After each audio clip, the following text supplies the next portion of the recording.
Hello watercolor lovers, welcome to my YouTube channel Watercolor Impressions. In this Absolute Beginner Series videos, we will go over a technique and implement the technique to create a series of simple paintings. This week we are going to learn how to do blending in watercolors. The most fundamental thing we need to master to create good watercolor paintings. And let's get started, guys. Let's load the brush with the water and shake off the excess water as well. We will use French Ultramarine blue and load the brush with the paint and mix in your palette. The pigment consistency is creamy, so we can add some more water in it. Let's paint from top to bottom without lifting the brush. As you can see, it creates a nicer gradient and it might look off when you do it for the first time. And don't be discouraged about it. Now let's add some paint at the top to add some pigment consistency, and I'm going to add some more water to take the gradient even further till the bottom. As you can see, when you add more water in your pigment, it gets lighter, so it also gives like a really good transition. Now let's do the same technique with CobalBlue. I'm loading the pigment in my brush and it looks really creamy and it looks really dry, so I'm going to take some more pigment and I'm going to add water in it. I'm not happy with the consistency, so I'm adding more water to get a milky consistency in my palette. So once I'm happy with it, I'm start painting it. And I'll keep on building the pigment and bringing it down to create a gradient. Now what I'm going to do, I'm doing the exact same technique. Now I'm going to use Alizarin Crimson and I'm just going to blend it together with my CobalBlue. As you can see, the blending happens really smooth. And now let's load the brush with Cadmium Orange.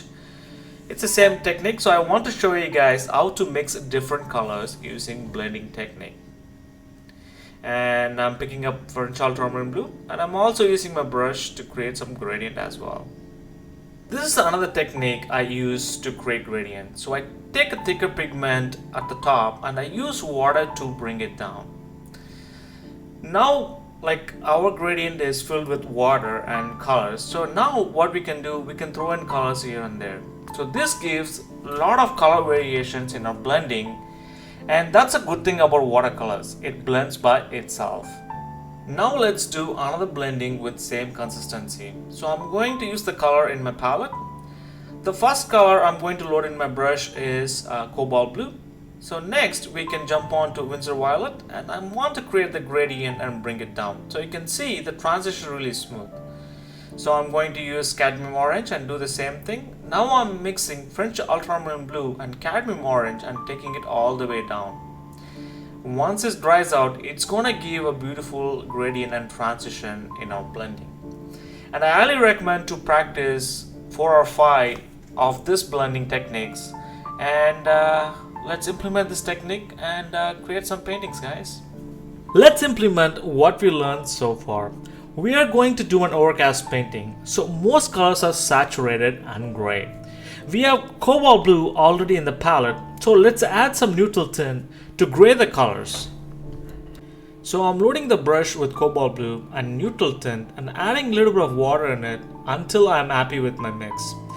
Since we're going to start from top to bottom, I need a little bit of a milky mix. So as soon as I'm happy with the mix, I'm starting from the top and I'm adding water and keep building it up. I'm making sure that whenever we start, to make sure I have more pigment at the top than at the bottom. So it gives an illusion of atmospheric perspective. And we will building the wash at least to 60%. And let's add some Cadmium Orange to get some warm colors in our wash. Since the wash is already wet, the color will blend by itself. I will keep building up the Cadmium Orange in our wash till I'm happy with it. As you can see, it blends really good now. As it dries out, it's gonna look really good.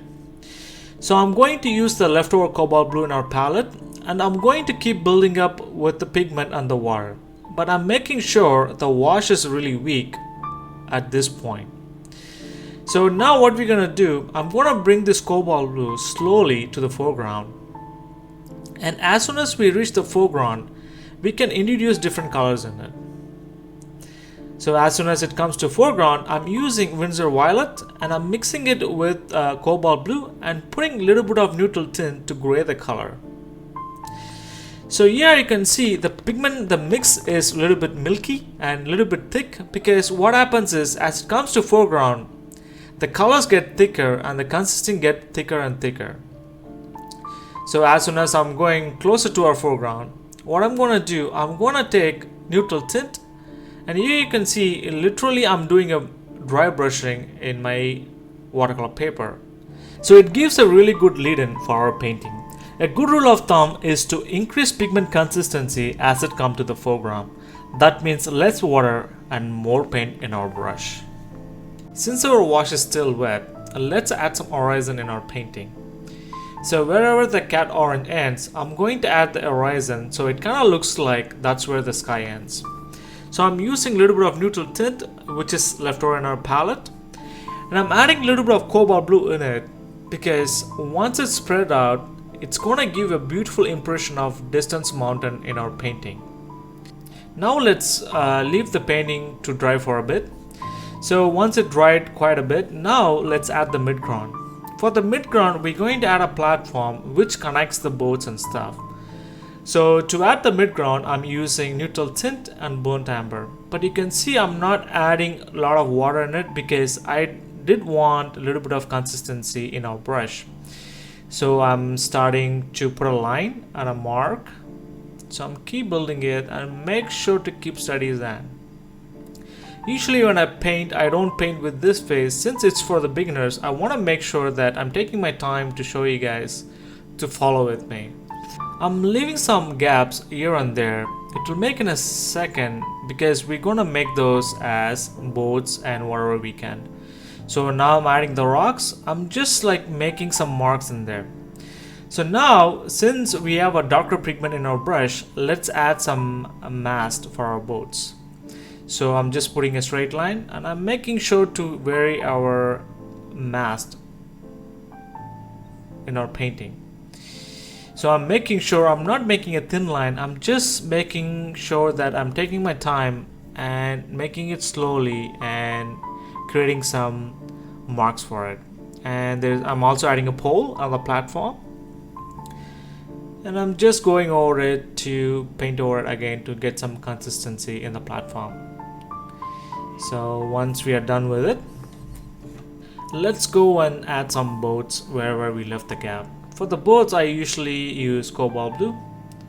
So I'm just taking some more pigment, loading my brush, and I'm also taking the leftover palette from there as well. So I'm just making a mark because we're facing the front of the boat. So wherever there are gaps, I'm just adding that there. So it gives an illusion of highlights as well. So usually whenever I paint boats, I usually do in terms of 3. Odd numbers are always look good in a painting. So here's a tip for you. So as soon as I put my mark for the boats, I'm going to go a little bit darker at the bottom of the boats. So since I have burnt amber neutral tint in the another brush, so I'm just adding a little bit of that underneath the boat so that it anchors the boat on the water. So as soon as we did that mark, you can see the boat came alive. So once we finish the boat, I'm just throwing some random colors on our boat to have some color variation in our painting. So for that, I'm using Cadmium Orange with thicker pigment consistency. So you can leave the painting as it is, but it looks boring. So let's make it a little bit interesting. So I'm going to add a boat. So I'm going to add orange color. Since we add a lot of orange in our painting, so it gives an unity for our painting. So I'm just slowly creating this boat, and it's going to be a kayak which sits in the foreground. And I'm slowly building it and making sure that it's really good. So now I'm taking burnt amber and neutral tint. I'm just going to add the kayak rider. So I'm making his head first. You could see this is like purely impression. As soon as we add that, he came alive. So he's sitting in the middle of the kayak, so I'm just adding that slowly and steadily. I'm also giving some parallel to him as well.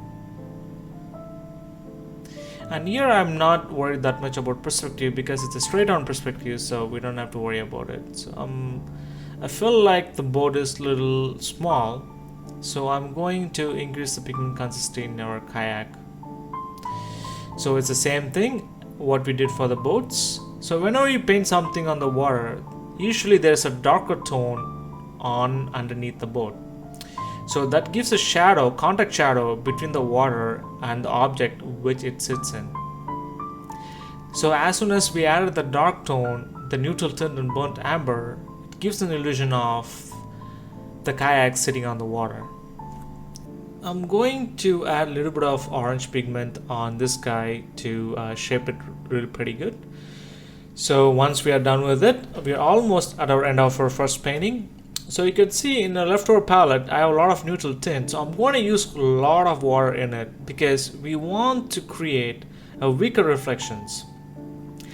Doing reflection is really easy. First, paint like a straight line on the bottom of the boats. So that gives an impression of that reflecting on the water. And at the midground as well on the platform.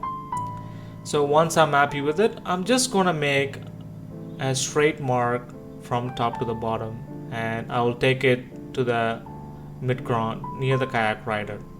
So as soon as we added that mark, you can see it gives an impression of reflections on the water. And we have to do the same treatment to our kayak rider as well.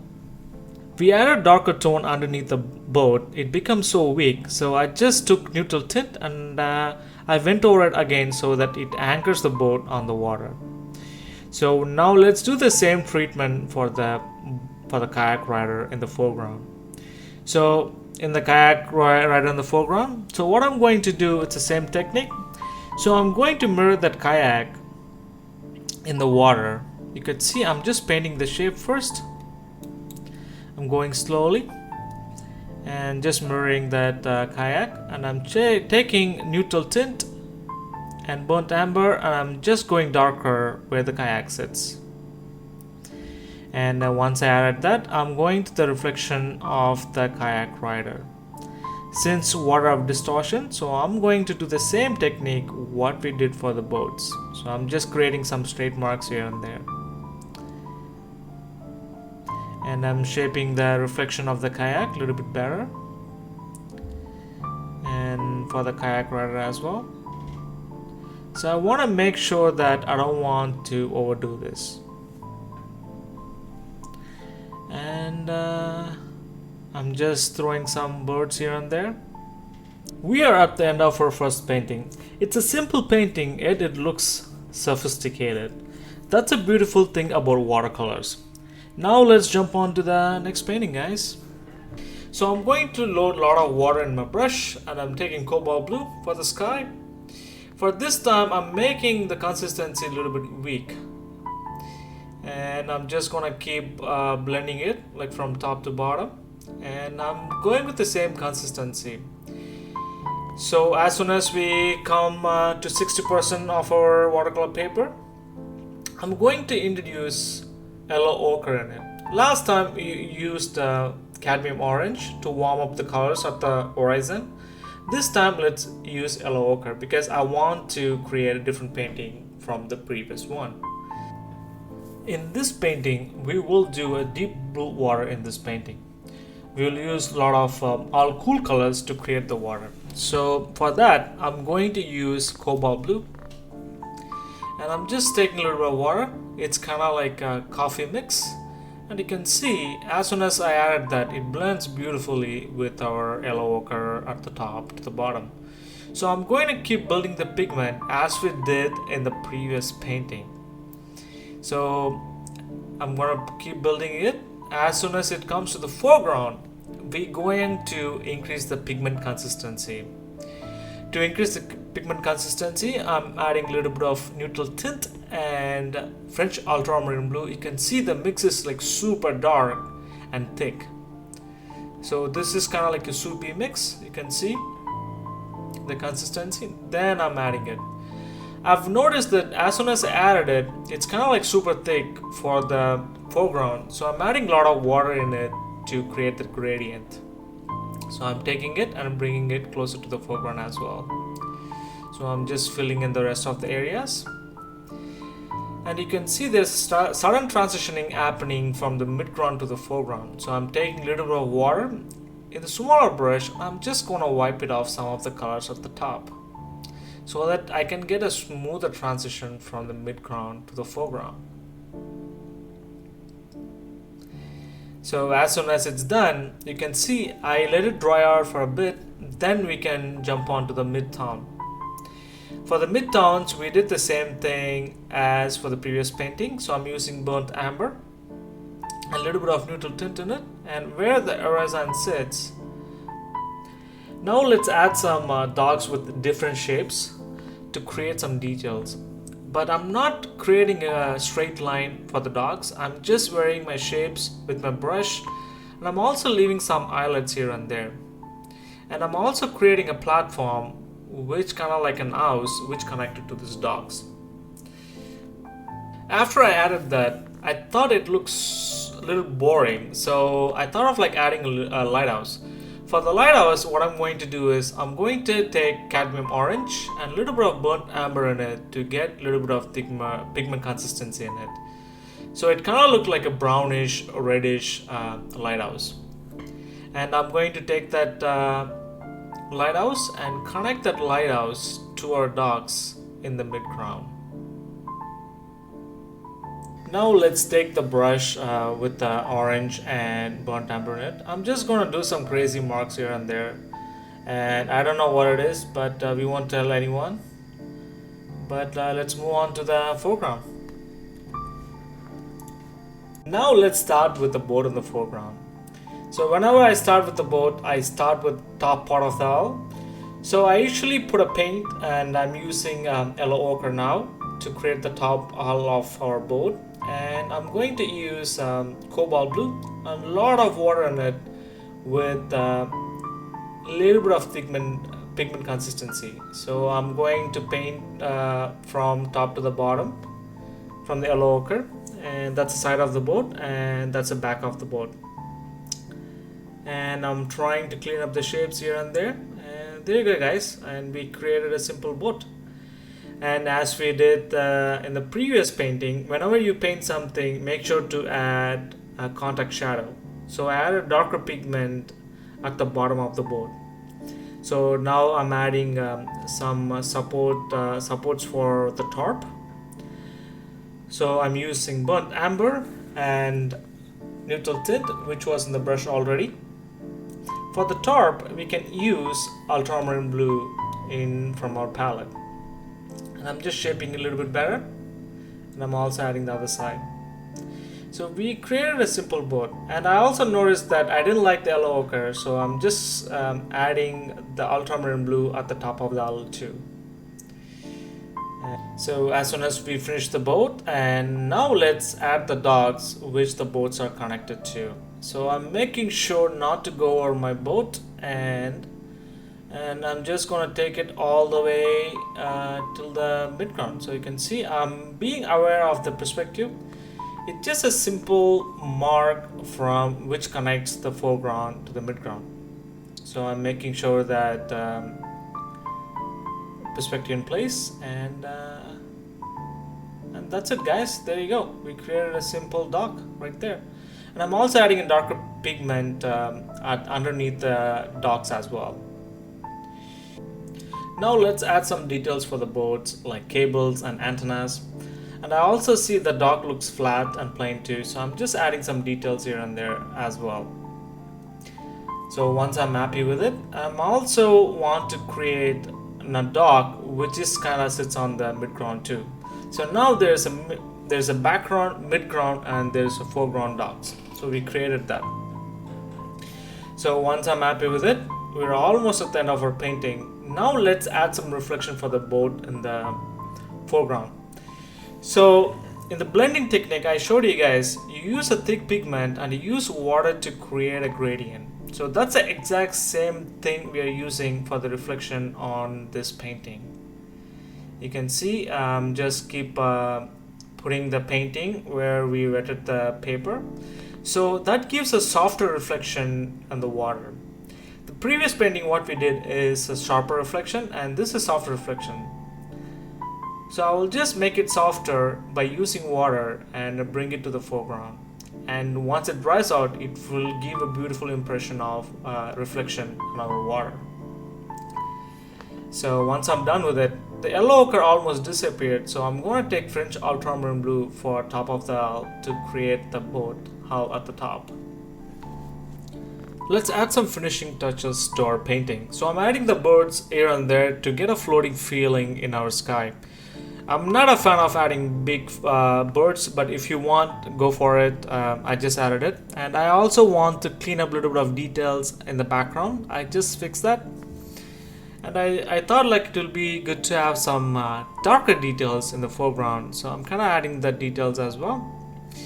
And you can see the board looks really flat. So I thought it would be nice to add some details for the board as well. So I'm just going to create a mast, and which also connect the sky so it doesn't look plain. So I'm also adding the details here and there on the docks as well. Now let's peel off the tape and see how our painting looks like. To recap everything, we learned how to do blending in watercolors. We also use the techniques to paint a series of paintings. In the next Absolute Beginner Series chapter, we will learn how to do layering and glazing, and we will take the technique and do some painting of it. It rather came out nice, and the painting, what we did was really a simple painting, yet it looks sophisticated, and that's a miracle of watercolors. I really enjoyed painting with you folks. Let me know what you learned from this video, and what techniques have you learned today, and how you're going to use it in your part of work. If you have any other requests or subjects you want me to cover in watercolors, let me know in the comments or write me at watercolorimpressions@gmail.com. Thank you again for watching this tutorial. Please hit that subscribe button so you guys can get weekly video updates from our channel. And good luck with your painting, folks.